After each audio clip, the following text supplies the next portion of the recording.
तर कसं काय म्हणलेले नो, कामावर जाता हो ना, जायलाच पाहिजे. तर गणपतीला सुट्टी कोण देईल. मी लगेच रिक्षा पकडली आणि निघालो जॉबला.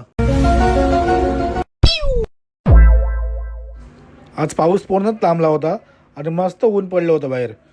जसं वाटत होतं की श्रावणाला सुरुवात झाली. गेल्या वर्षी अशाच वातावरणात आपण गेलो होतो बाईक घेऊन गावाला. यंदा कोण कोण येणार आहे बाईक घेऊन विरार टू आपलं रत्नागिरी, कमेंट करून सांगा. तसं आपण प्लॅन करून एकत्रित निघू. आजचं वातावरण एवढं भारी आहे, वातावरणाला साजेस असं आपण एक आज गाणं लावून टाकू.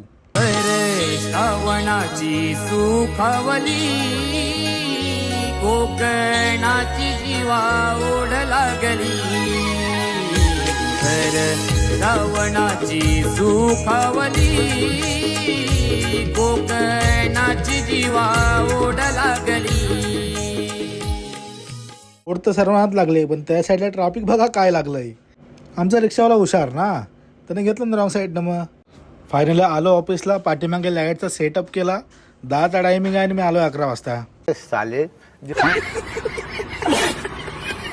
मला बघून शेडचं तोंड एवढंच झालं होतं. आता केवढं झालं तुम्ही समजा. यंदा वाटते गावाला सगळे बॅनरच मकार करतात. सगळ्यांच्या ऑर्डर, बाबा मला बॅनर बनवून दे, बॅनर बनवून दे, जंगलचा सीन पाहिजे.